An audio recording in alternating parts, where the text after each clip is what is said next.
Hello, I'm Jonasz Rewiński. Welcome on board the Eastern Express. As always, I hope you enjoy the journey. In Putin's Russia, death comes with a price tag. Not a metaphorical one, a literal, state-issued payout calculated in rubles and quietly converted into apartments, cars, and financial security. From the very start of the full-scale invasion of Ukraine, the Kremlin understood one thing perfectly. To keep the war going, it would have to make dying look profitable. And wherever the Russian state turned death into a financial incentive, a new wartime economy emerged. Not at the front line, but behind it, one supported by wedding certificates. Welcome to one of the darkest side effects of Russia's war, a system where marriage has become a speculative investment and widowhood a business model. Let's take a look at our latest report to find out more. Russia loves nothing more than to glorify the soldiers it sends off to die in the trenches of Ukraine. Officially, they are treated as heroes and lauded for their bravery in a war that their own country started by invading a peaceful neighbor. Or at least that's what the country and in particular its population like to do openly. Each war that Russia starts or gets itself involved in is ample opportunity for the country's propaganda machine to start spewing out parade after parade of lore about its would-be heroes. This cultural code will exist from childhood. We will not need to explain why and how to love the motherland and, in general, how to defend it. It will be in their blood. Yet beneath all the cold monuments, glistening medals and portraits of the dead hides the awful mistreatment of the average Russian soldier by his own people. Many men are tricked or rushed into fake marriages before they are sent to war so that other people can claim large death payouts in the case of their deaths. One such case involved a soldier who married a woman he barely knew, only for her to receive $200,000 upon his death, a small fortune in Russia. The Russian state offers very hefty payments to the families of fallen soldiers. Naturally, the state of events has attracted numerous grifters and scammers who find soldiers and lure them into fake marriages. Russian lawmakers are reportedly trying to crack down on these practices through methods such as denying benefits. The side effect of this is that there are now several court cases where non-scammer families and widows are forced to fight to reclaim payouts that they lost rights to after judges ruled that they acted for profit. And now, as always, it's time to take a look at the issue in greater detail. In today's deep dive, we will begin with a focus on a single soldier's story. Sergei Kandoshko enlisted in the Russian army in October 2023. One day later, he got married. No photos, no rings, one witness. No announcement to his family either. At 40 years old, he had never mentioned a fiancée, let alone a wedding. Then, a few months later, he was killed in Ukraine. Only after his death did the story start to make sense. According to court documents obtained by the Wall Street Journal, Kandoshko's new wife, Yelena Sokolova, never actually lived with him. She continued residing with her former husband and children. The marriage, the court later ruled, was fraudulent, a calculated move designed to secure the compensation paid out to the families of fallen soldiers. That compensation?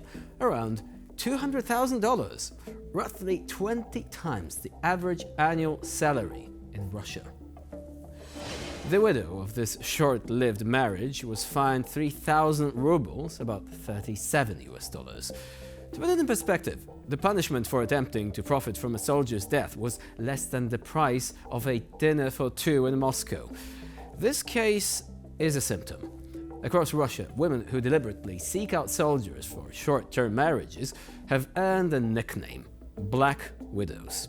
Russian courts are now flooded with cases attempting to determine whether marriages were genuine relationships or financial schemes timed around deployment and death. This is what happens when the state turns war into a lottery. To sustain its invasion, Russia dramatically increased financial incentives for military service. Between signing bonuses and massive death benefits for families in poorer regions, these payouts can exceed 15 times the monthly salary. That money changes lives. Suddenly, death at the front line becomes one of the few viable paths to social mobility. Now, Russian decision-makers are now discussing criminal liability for entering fictitious marriages aimed at extracting state benefits. Some lawmakers have floated the idea of stripping divorced spouses of any claim to military compensation if the marriage was registered after the invasion began. But the system resists reform because the system depends on the incentives. What this reveals is something deeply uncomfortable for the Russian state. These women didn't invent the system, you see. They optimized it. The moral collapse didn't begin with them. It began with a government that decided human lives could be replaced with wire transfers. The precedent is clear. The risk is low, the reward is enormous. This is not a story about individual greed. It's a story about a war economy that corrodes everything it touches. When death is subsidized, people will compete for it.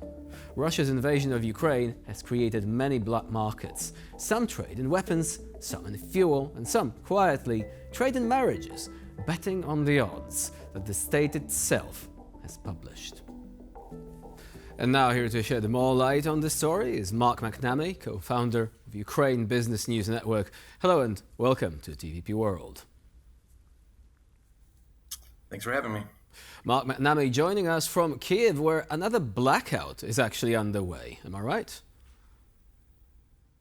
Yes, that's correct. I'm tethering my phone for the internet. There's no Wi-Fi, and this is a lamp, a portable lamp behind the computer, keeping up the light here. So hopefully the connection stays stable and we can do this. It is actually a potent reminder of the daily realities of living in Ukraine under constant Russian attacks. I'm mentioning that because we will be actually making a brief journey into Russia, exploring the Russian society, but we should bear in mind the fact that even though we might actually have some empathy to the families of Russian troops, we still are actually focused on the situation in Ukraine, Ukraine being the victim of this war. Now, having said that, let's explore the story of the so-called Russian Black Widows. Now, this kind of scheme is actually quite shocking to the average person in the West. So can you tell us more how this actually began and where do we stand with this when it comes to the prevalence of this phenomenon?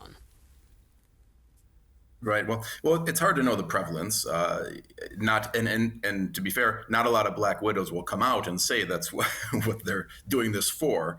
But it really started as basically a social media trend, which a few women outspokenly, explicitly, publicly said this is what they're doing and why, and quite shamelessly, of course. And now we've understood it's gained some traction. Now, unfortunately, it's truly impossible to know what numbers we're talking about. Is it 100? Is it 1,000? Is it 50,000? But the fact that this is public, this is known outside of Russia, that now we have social media posts of dozens and dozens of women explicitly, proudly, shamelessly, almost bragging about how savvy they are and what a clever move this is. This says something that it's almost accepted within Russian society. And this goes back to the fundamental point. We don't see much sympathy for the soldiers, for the fallen soldiers within Russian society. And what polling shows and what anecdotal evidence of what Russians, how they view this, is that this was this individual's choice, basically out of greed, to go to fight in Ukraine. And if that was the payment that they required to go leave their civilian life and go into the war zone, and then they meet a terrible fate, that was their choice. So there isn't much support, there isn't much empathy or understanding for these soldiers, and so I think that creates sort of a permissive atmosphere in society that accepts women to then take advantage of this situation. Why not get some of that payment then from these guys who that's the choice they're making? So there is a growing outrage, though, and even lawmakers are actually trying to make efforts to curb this phenomenon. But do you think that this is actually the way to go about it, given that in some cases it's just a question of marriage being concluded suspiciously close to the moment a given soldier travels to the front line, he doesn't come back, and later on the woman claims the payment which is given by the government upon death. Now, do you think that the problem here is with the standard of evidence, essentially proving that the intention of the woman was actually to marry the man in order to take advantage of the benefits, as opposed to this being a genuine result of mutual affection. Right. And look, I think the government is highly incentivized to try to stamp this trend out. So, for one, the women who have been explicit in public about doing this are quite easy to find, and you understand their motivations. They've been public about it. But then tracking down the others, it becomes a little bit trickier. But remember, the government is they're paying significant amounts. And when you think that most of this burden is falling on regional governments whose budgets are getting tighter and tighter, if this becomes a trend going forward, and knowing that there's no end in sight for this war in reality, and recruitment levels, 30,000 Russians taken from civilian life into the military every month, if this became a real trend, this would become quite expensive, of course, for the Russian government to keep funding. And for these women to be sort of participating in this. And so, and also we do have lots of evidence going back now years in this war where the Russian government itself has found some tricky ways in order to avoid payments to service members who have fallen in combat, including saying that, they were missing in action, they've gone AWOL or deserted in reality, and finding other ways. So they definitely are going to want to try to find ways to stamp this out, and they have the tools to actually do this. But again, the point I would focus on here is that the societal dimension, this has become sort of permissive in this wartime environment within Russia, within this culture, to publicly even speak about this and brag about it as a clever, almost career path for a woman to marry a guy before he goes to his death. So that's a very important point, because given the fairly low salaries in many regions of Russia, these payments made by the government upon death can actually mean a sort of generational advancement, right? Someone can be moving up the societal ladder just thanks to this one single event. So the temptation is really great there. But also, I would like to ask you about these efforts to curb it. Are they not half-hearted in that in order to really eliminate the problem, the government would need to fight corruption? Because it's not just the individual women who are trying to find these soldiers on dating sites and all that. It's also officials who are in on this, right? They are expediting these marriages taking place, all of a sudden, often evidently something is wrong there. And even other state officials just facilitating this whole thing and probably gaining their share for doing that. Yeah, absolutely. I mean, we're focused on the Black Widows in this segment, but probably the bigger story is, and again, we don't know the numbers, but anytime you have these massive disbursements from the Russian government, the central government, as well as the regional governments here, these are prime cases for exploitation and for corruption. So, and we know that, we're seeing that. We know regional officials taking advantage of this, stealing the pay, making up us in order to then steal that pay. Hiding deaths so that they don't have to come out of the budget. So all of these schemes that have arisen, and again, it's in this permissive atmosphere that it's happening. But yes, it has to be cracked down upon, but it becomes very hard to crack down upon it because this is the system. Russia has never, and the corruption's only gotten worse over the last 30 years.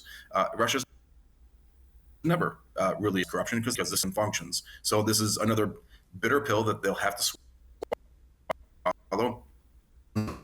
That officials will inevitably find a way to take out of these massive funding schemes to the fallen soldiers. How much in terms of specifically the Black Widows, or how much is stolen or went or just KIA, so they're not being paid properly, and then the corrupt official takes the money that was meant to be dispersed. Just so many schemes in all of this, which this one seems so heartless because it's so direct and related war, just typical of across all Russian government spending, whether it's on infrastructure, the national economy, and any other health across the board. This is just yet another possibility for the corrupt officials to enrich themselves. Would you say that this is another symptom of how Russian society is changing? It's not changing in a good way at all. It is actually, as you said, accepting a certain unspoken deal whereby human life can be effectively monetized. Some people thinking that this is a way to actually do business, taking advantage of someone else's misfortune. Yeah, absolutely. And again, this is a symptom of this broader movement at this current time. And that we do know. We've seen lots and lots of evidence of how individuals are behaving, polling around trust in your neighbor and things like this. And this goes back to what many analysts, Russian historians and political analysts have said. This is the most repressive environment since Stalin in the 1930s. Whether that's entirely accurate or the analogy is perfectly fits or not, the point is, this is one of the most repressive periods we've seen in Russia in decades, including most of the Soviet period. And so the social fabric is impacted, right? This society evolves and develops. And so you see this greater fragmentation, this atomization of individuals and a carelessness for your neighbor. So in this atmosphere where there's greater carelessness for your neighbor, where you feel there's so much uncertainty, who knows what's around the corner, what does the economy look like, is my job there in 6 months, in a year, in 3 years, inflation, the currency, and you look at all the financial stability issues that people are worried about, of course. It creates a sort of every man for himself. And so it's not terribly surprising that in this atmosphere, something like this develops of these black widows. And it's, again, the important part is that it's almost seen as permissible in this current environment that you could behave this way, even amid this supposedly highly patriotic war, that you could take advantage of these rights to go service, nominally on paper for the country. Would you also say that this is one of the symptoms of how the war economy is shaping and changing the social fabric? So essentially resulting in an unprecedented situation there and classes of people becoming dependent on the fact that the war is still going. Because some of these, let's just say, business practices, right, these and many others, they're highly dependent on the military still being at the top of the food chain when it comes to the government handouts, when it comes to the financing and all this. If this actually suddenly stopped, these people would find themselves at a loss of what to do next. Yeah, and again, this continues. It just really significantly intensified the ongoing trend that we already saw for the previous, going back to, say, 2012, 2014, around there, the greater state involvement in the economy, just increasing and creeping and creeping and creeping. And then you hit the war period, 2022, with a full-scale invasion, 2022. And of course, that intensifies dramatically. So again, it's just an intensification of trends that pre-existed and then really accelerated over the last couple of years. And the whole point, if you're in Moscow, it's just really a re-centralization and going back to how Moscow is traditionally governed, the Russian Federation or the Soviet Union or Tsarist Russia, with, of course, high, intense centralization. The point being, if you make the population increasingly economically dependent upon your largesse, upon the government spending, then they become politically dependent and less chance of a potential revolt or revolution, change in power. So it reinforces for the leaders in Moscow. And what we're talking about now, we could have been having the same conversation 40 years ago, 100 years ago, 200 years ago, and it's the same dynamic within Russia. It hasn't evolved politically as a system. So in periods of extremely intense pressure, like we have with this war, and obviously pressure on finances, the state politically is highly incentivized in order to make the population as dependent upon itself as possible in order to ensure that the state doesn't collapse. Because if it collapses, every individual in that state, the civilians who are dependent upon the state, their lives collapse as well. So then it creates sort of greater unity from the political point of view if you're sitting in Moscow, if you're sitting in the Kremlin. Mark McNamee was our guest today here on TVP World. Thank you very much for joining us and for sharing your insight. Great. Thanks for having me. And now we're moving on to the Eastern News Flash, a series of all the other stories from the East that you absolutely don't want to miss. The Russian defense industry has its hands full with the war in Ukraine. The money that Russia spends on the conflict now amounts to about 5.1% of the country's GDP. What was meant to be at most a couple of weeks of fighting in 2022 has turned into a nightmare for the Russian defense industry, one of its own making. According to reports, more than 80% of the Russian defense budget for 2025 went directly to fueling the war in Ukraine.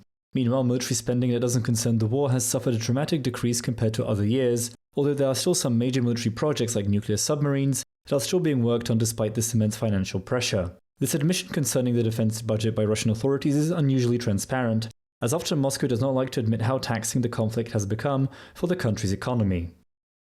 Ukrainian President Volodymyr Zelensky has criticized an American proposal concerning the Zaporizhzhia nuclear power plant. He has opposed dividing control of the power plant between three parties. The US proposal put forward the idea that control and oversight over the power plant be divided between the United States, Russia, and Ukraine.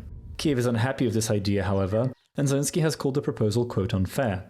He also emphasized his concerns about the Russians militarizing the plant and not undertaking proper maintenance of the site.